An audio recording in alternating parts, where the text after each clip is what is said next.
Now look at Part 1. Part 1. You will hear a woman calling an animal park to inquire about a job. First, you have some time to look at questions 1 to 5.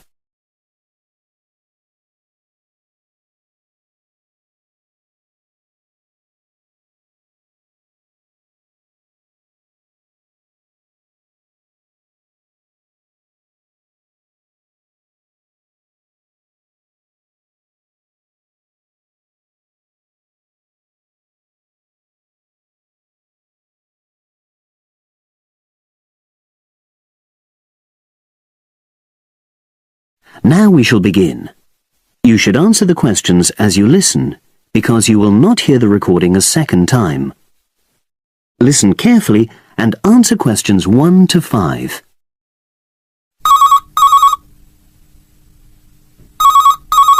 Pinder's Animal Park, hello. Oh, hello. I'm ringing to ask whether you have any jobs available. What sort of work are you looking for? Is that permanent or part-time or... Actually, I'm just looking for temporary work. I'm a student. Oh, right. I'll just get a form and ask you a few questions. Then I'll pass your application on to our recruitment section. Is that okay? Fine, thank you. So, starting with your name. It's Jane Lammerton.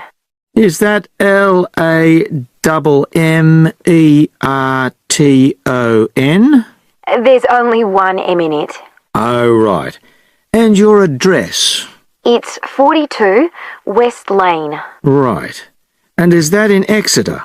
Yes. Okay. And can you give me your mobile phone number? 07792 430 921. Right. Now, the next thing is, when are you available to start work? I finish college on the 8th of June. That's in 3 weeks' time. But I can't start work till the 11th because I've got a hospital appointment on the 10th of June. No problem. Now, I need to ask you a few questions about the type of job that might be suitable. Do you have any particular kind of work in mind? It doesn't necessarily mean that you will get work in the field that you want, but I can record your preferences. Well, I'd do anything, and I have worked as an assistant animal keeper before, when I was still at school, but I'm studying at a catering college now, and I'd really like to get some experience as an assistant cook, if possible. Right, so that's your first choice. Have you done that kind of job before? No, but I've helped my aunt sometimes. She runs a cafe in Exeter. Would you say you've got any relevant skills then? Well, I'm used to using the kind of equipment you usually find in a kitchen. Before you hear the rest of the conversation, you have some time to look at questions 6 to 10.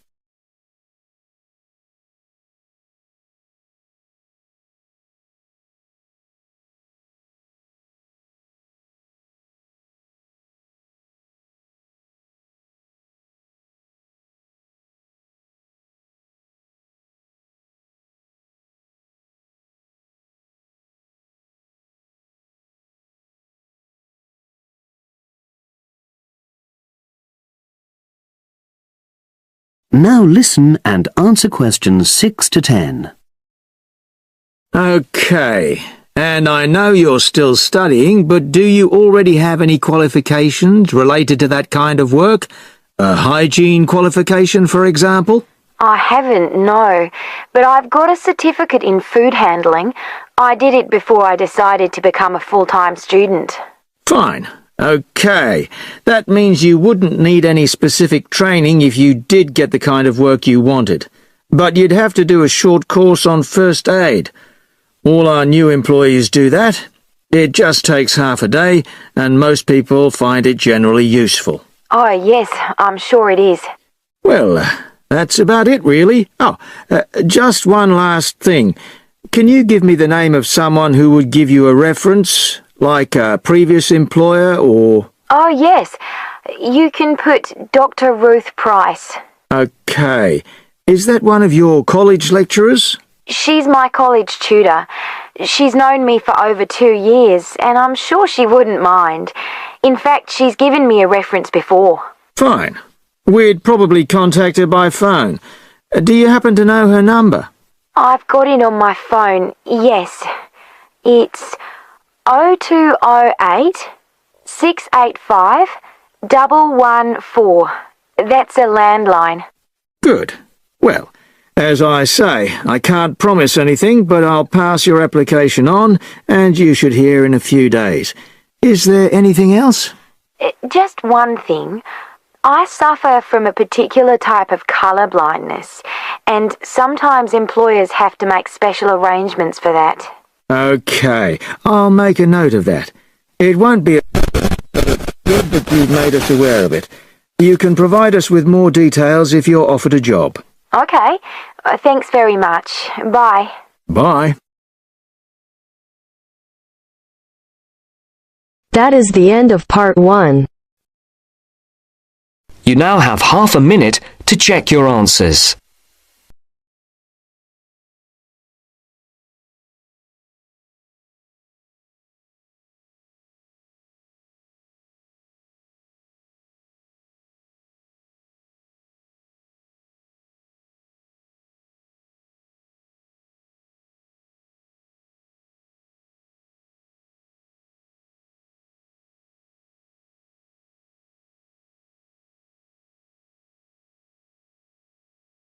Now turns to part 2. Part 2. You will hear a talk on New Zealand radio about an art sale which is being held to raise money for charity. First, you have some time to look at questions 11 to 13.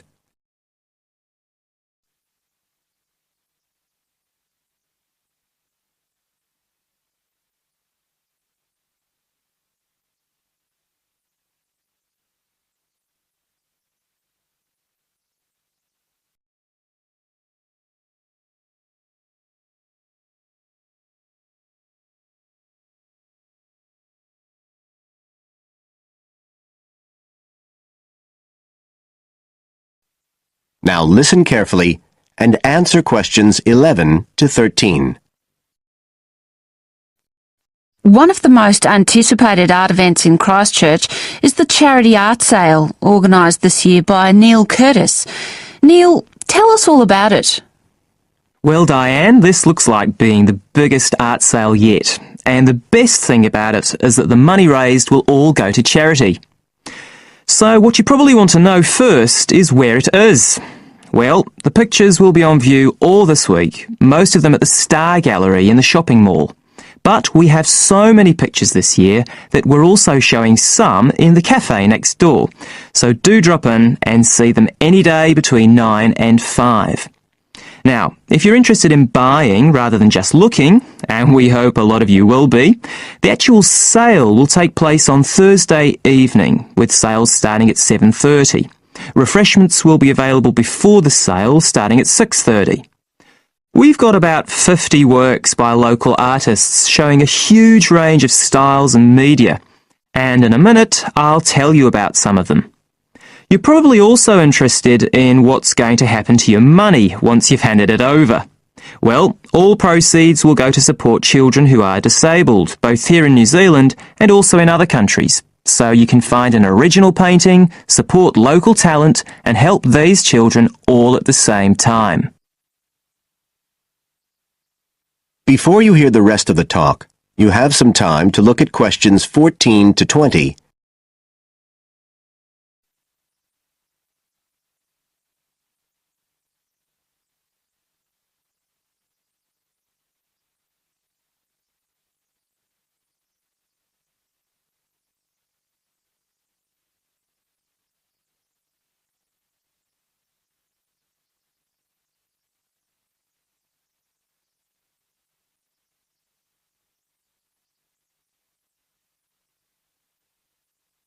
Now listen and answer questions 14 to 20. Now, let me tell you a bit about some of the artists who have kindly agreed to donate their pictures to the charity art sale. One of them is Don Studley, who has a special interest in the art sale because his 5-year-old daughter was born with a serious back problem. After an operation earlier this year, she's now doing fine, but Don says he wants to offer something to help other less fortunate children. Don is totally self-taught and says he's passionate about painting. His paintings depict some of our New Zealand birds in their natural habitats. One relative newcomer to New Zealand is James Chang, who came here from Taiwan 9 years ago at the age of 56.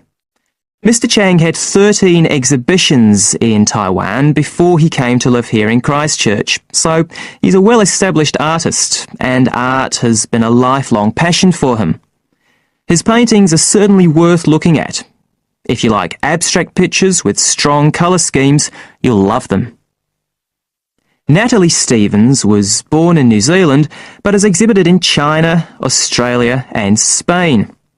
As well as being an artist, she's a website designer.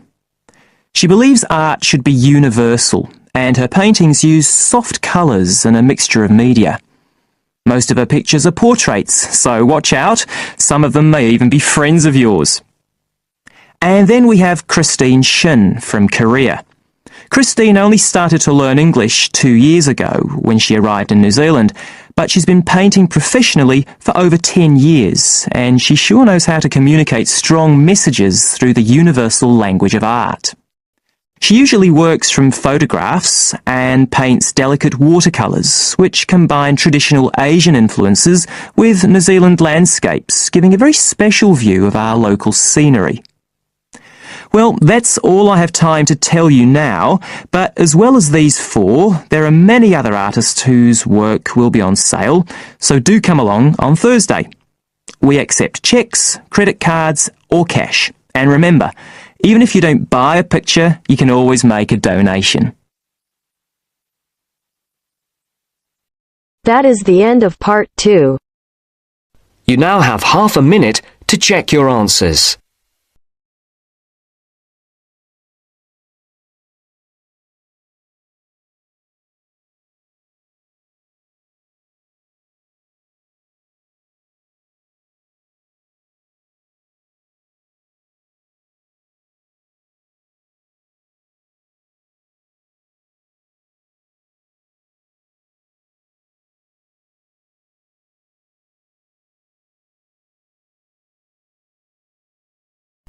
Now turns to part 3.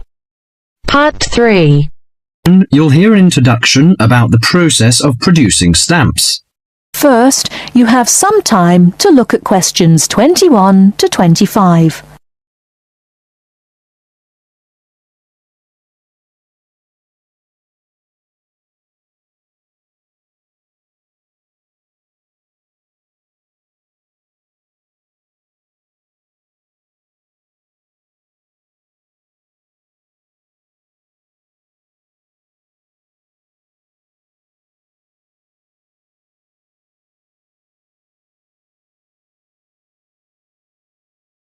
Now listen carefully and answer questions 21 to 25. Hello and welcome to this week's edition of Tell Me More, the programme where you ask the questions and we provide the answers. And we've had a wide variety of questions from you this week. And the subject we've picked for you this week, in response to your many letters, is the production of postage stamps. And as usual, we've been doing our homework on the subject. So, who designs the postage stamps that we stick on our letters? Well, in Australia, the design of postage is in the hands of Australia Post. In Britain, it's the Royal Mail that looks after stamps, and it seems that both countries have a similar approach to the production process. We discovered, to our surprise, that it can take up to 2 years to produce a new postage stamp. Why is that, I hear you ask? Surprisingly, it can't be all that difficult to design a stamp. In fact, it isn't, but it seems it's a lengthy business. Firstly, they have to choose the subjects, and this is done with the help of market research. Members of the general public, including families, are surveyed to find out what sorts of things they would like to see on their stamps. They are given a list of possible topics and asked to rank them.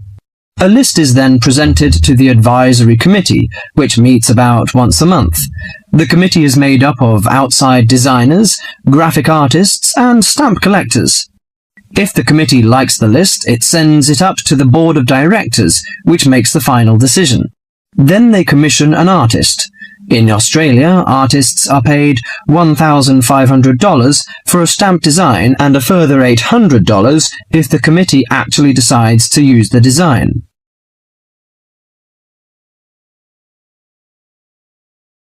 Before you hear the rest of the talk, you have some time to look at questions 26 to 30.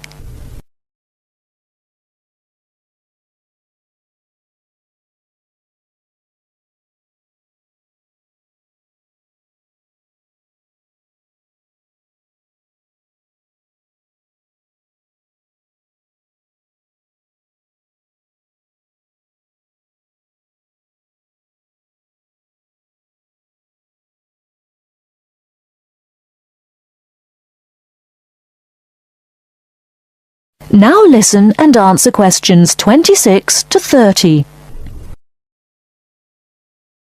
So there's a possibility that a stamp might be designed, but still never actually go into circulation. So what kind of topics are acceptable? Well, the most important thing is that they must be of national interest. And because a stamp needs to represent the country in some way, characters from books are popular, or you often find national animals and birds. So, of course, the kangaroo is a favourite in Australia. With the notable exception of members of the British royal family stamps, no living people ever appear on Australian or British stamps. Every year, the Royal Mail in Britain receives about 2,000 ideas for stamps, but very few of them are ever used.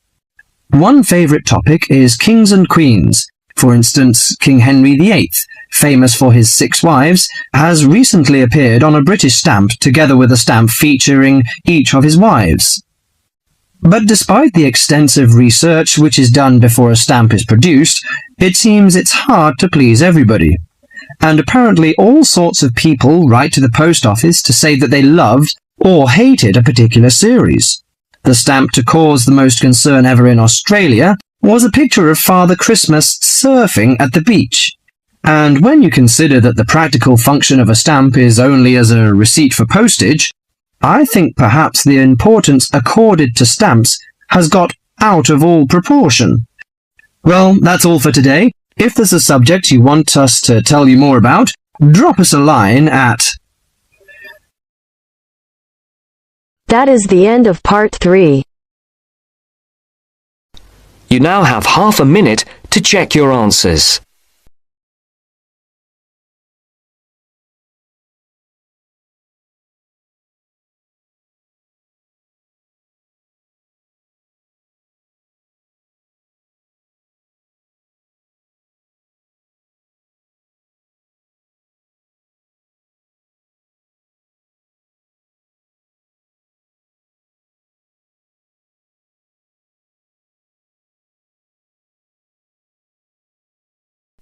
Now turns to part 4.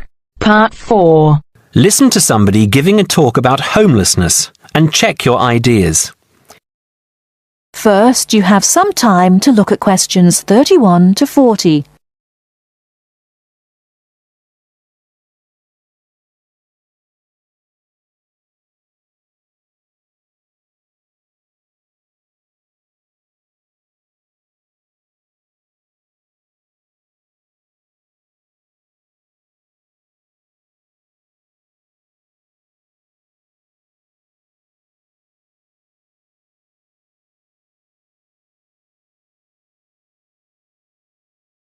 Now listen carefully and answer questions 31 to 40.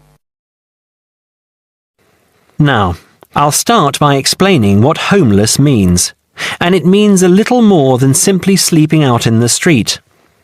The people you see in parks and gardens or bus stops and shop doorways are a small percentage of the people that we class as homeless. People are homeless if they are sleeping on the floor or on the sofa at a friend's house. They are homeless if they are sleeping in a hostel or shelter for homeless people. They are homeless if they are sleeping in a car or any other vehicle. We also class people as homeless if they are separated from family or other people that they would normally live with. People are homeless if they live in conditions that are so bad that their health is affected. And they are homeless if they are in danger of violence or physical abuse. That means, as I said before, that homelessness is a much bigger issue than a few people sleeping in bus stops or shop doorways. This is just what you see. So why do people become homeless? People do not choose to be homeless. They are not sleeping rough because they have chosen to leave a safe home or families who love them. They are homeless because there is no other option.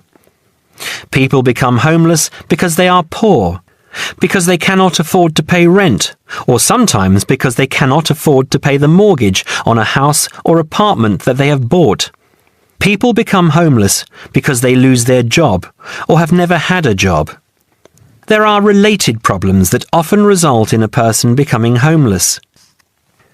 Many homeless people have a drug addiction. They are either homeless because they spend their money on drugs, or they have become addicted to drugs because they are homeless.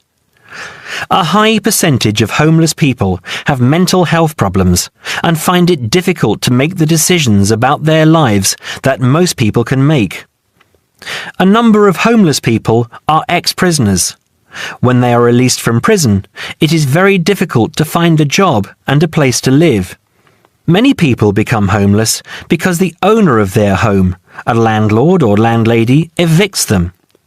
If people have lived in the same place for a long time and then suddenly lose it, they can find it impossible to afford the increased rent for a new home. Many people have to move out of the place they live because it is dangerous. A young person may have a violent father or a wife a violent husband. These people are too afraid to stay in their home, and they risk making themselves homeless. Finally, in many parts of the country, there is just not enough housing. Certainly not enough housing that poor people can afford. The increase in the value of property has made life difficult for many people, not just homeless people. I'm sure many of you will understand that. So, how do we deal with a problem as big as this? It isn't easy.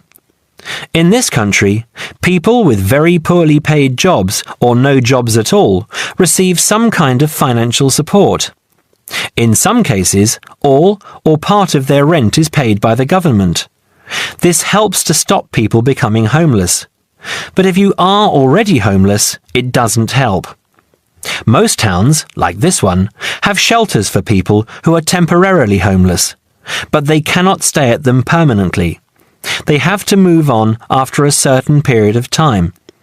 Some towns have food kitchens where homeless people can get a meal 2 or 3 times a week. The problem is that shelters and food kitchens don't really deal with the cause of the problem. They deal only with the effect.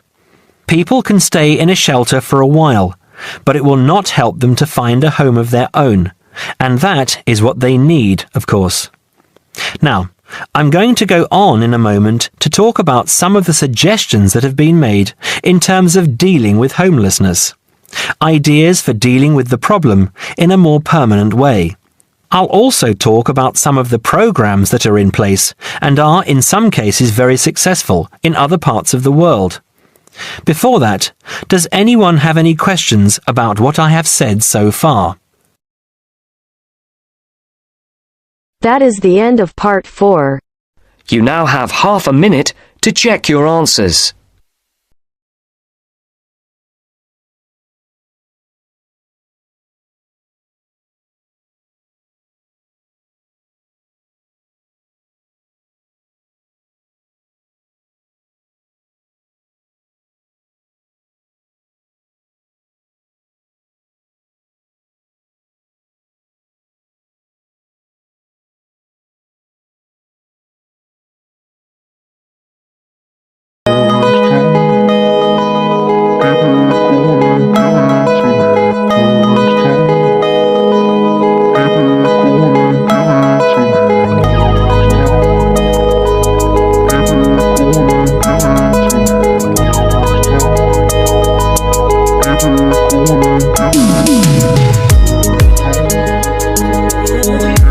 Give it to